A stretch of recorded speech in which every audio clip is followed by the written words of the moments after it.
साथ संगत जी, प्रेम से कहना धन निरंकार जी। एक नई साखी के साथ स्वागत है आप सभी का आपके ही अपने चैनल पर। हमारी आज की साखी का शीर्षक है हंसी का राज क्या है। चलिए सुनते हैं आज की ये साखी। साथ संगत जी, एक बार की बात है कि राजा भोज की पत्नी राजा भोज को स्नान करा रही थी। दोनों आनंद का अनुभव कर रहे थे। भोज बार बार अपनी पत्नी से आग्रह करते कि पानी और डालो। इस पर उनकी पत्नी जोर जोर से हंसने लगती। तो राजा ने पूछा कि तुम इतना हंस क्यों रही हो। इस पर उनकी पत्नी बोली कि ये बताने की बात नहीं है। लेकिन राजा भोज अड़ गए कि तुम्हें तो बताना होगा। तब उसने कह दिया कि ये बात तुम्हें मैं नहीं, मेरी बहन बताएगी। उल्लेखनीय है कि भोज की पत्नी उस ज्ञान को जानती थी जिसमें पूर्व जन्म का ज्ञान होता है, और उनकी बहन भी इस ज्ञान को जानती थी। पर क्योंकि इस ज्ञान का संसार के नातों से कोई संबंध नहीं होता, इसीलिए कितना भी सगा हो उसे ये ज्ञान नहीं बताते हैं। बताने पर यह ज्ञान नियम विरुद्ध हो जाने से चला जाता है। तो राजा भोज अपनी जिज्ञासा के चलते अपनी साली के घर पहुंचा। वहां पर उस समय कोई कार्यक्रम चल रहा था, अतः राजा भोज बात न पूछ सका। फिर फुर्सत मिलते ही राजा ने वह प्रश्न अपनी साली से कर दिया। तब उसने कहा कि तुम्हारी बहन ने कहा है बार बार पानी डालने की बात पर हंसने का रहस्य मेरी बहन बताएगी। तब राजा की साली ने कहा कि आज आधी रात को बच्चे को जन्म देते ही मेरी मृत्यु हो जाएगी। इसके 18 साल के बाद मेरे पुत्र जिसका आज जन्म होगा उसकी पत्नी तुम्हें ये राज बताएगी। राजा भोज ने बहुत हठ किया, पर इससे ज़्यादा बताने से उसने इनकार कर दिया। साथ संगत जी, ठीक वैसा ही हुआ। पुत्र को जन्म देकर राजा भोज की साली मर गई। राजा ने 18 सालों तक बेसब्री से इंतजार किया और फिर वो दिन आ ही गया जब उस पुत्र का विवाह हुआ। राजा उसी बात का इंतजार कर रहा था। इसीलिए जैसे ही राजा को वधू से मिलने का मौका मिला तो उसने कहा कि मैं 18 साल से इसी समय का इंतजार कर रहा हूँ। राजा भोज ने पूरी बात उसको बता दी। तो वधू ने कहा कि पहले तो आप ये बात ना ही पूछो तो बेहतर है, और अगर पूछते ही हो तो मेरे पति से कभी इसका जिक्र ना करना, अन्यथा वो पति धर्म से विमुख हो जाएगा और इससे विधान में खलल पड़ेगा। राजा भोज इस बात को मान गए। तब उस वधू ने कहा कि आज जो मेरा पति है 18 साल पहले इसे मैंने ही जन्म दिया था। तुम्हारी पत्नी इसलिए हंस रही थी कि इससे पहले के जन्म में जब तुम उसके पुत्र थे तब वो तुम्हें बाल अवस्था में नहलाने के लिए पकड़ती थी। तब तुम नहाने से बचने के लिए बार बार भागते थे और आज तुम स्वयं पानी डालने को बोल रहे थे। इसीलिए उस जन्म की बात याद करके वो हंस रही थी। उसने या मैंने उसी समय तुम्हें ये बात इसीलिए नहीं बताई कि वैसी अवस्था में तुम्हें उसे पत्नी मानने के धर्म से विमुख होना पड़ता। तुम उसे पत्नी मानने के धर्म से विमुख हो सकते थे। साथ संगत जी, ये बात सुनते ही राजा भोज में गहरा वैराग्य जागृत हो गया।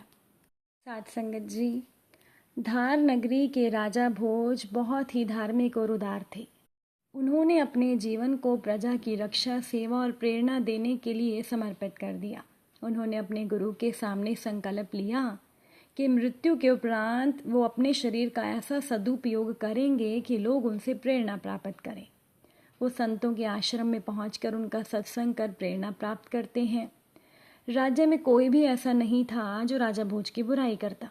राजा भोज का अंतिम समय निकट आया। उन्होंने अपने मंत्री को पास बुलाया और कहा, जब मेरा शव शमशान लेकर जाओगे तो मेरा एक हाथ सफ़ेद रंग से और दूसरा हाथ काले रंग से रंग देना।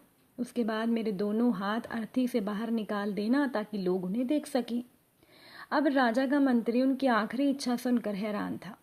उसने पूछा, राजन, आप ऐसी विचित्र इच्छा क्यों जता रहे हैं? मेरे तो कुछ समझ नहीं आ रहा। राजा भोज ने कहा, मंत्री, मैं चाहता हूँ कि मेरा मृत शरीर भी लोगों को प्रेरणा दे। मेरे दोनों खाली हाथ प्रजा को प्रेरणा देंगे कि राजा हो या रंक, मरने के बाद सभी खाली हाथ ही जाते हैं, अपने साथ कोई कुछ ले नहीं जाता। सफ़ेद और काला रंग ये प्रेरणा देंगे कि मरने के बाद अगर कुछ साथ जाता है तो वो है हमारे अच्छे और बुरे कर्म। साथ संगत जी, उज्जैन के एक राजा हुए हैं, राजा भरथरी। उन्होंने गुरु गोरखनाथ के सानिध्य में राज्य और संपत्ति त्याग कर संन्यास धारण किया और उन्होंने संस्कृत में कई उपदेश कहानियाँ लिखी। मेरठ में एक जमींदार हुए हैं, चौधरी लटूरी सिंह। उनको अभिनय का बड़ा शौक था। हर चौमास वो नाटक मंडली गांव में बुलवाते और नाट्य कलाकारों के साथ खुद भी मंच पर अभिनय करते। एक बार उन्होंने नाट्य मंडली बुलवाई और राजा भर्तृहरि का 9 दिन का नाट्य मंचन शुरू हुआ। राजा भर्तृहरि का अभिनय खुद चौधरी लटूरी सिंह कर रहे थे।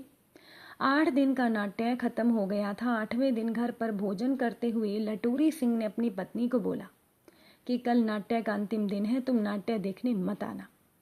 9वें दिन मंच पर नाट्य शुरू हुआ। लटूरी सिंह के बेटे बेटियां बहुएं सभी नाट्य देखने जा चुके थे।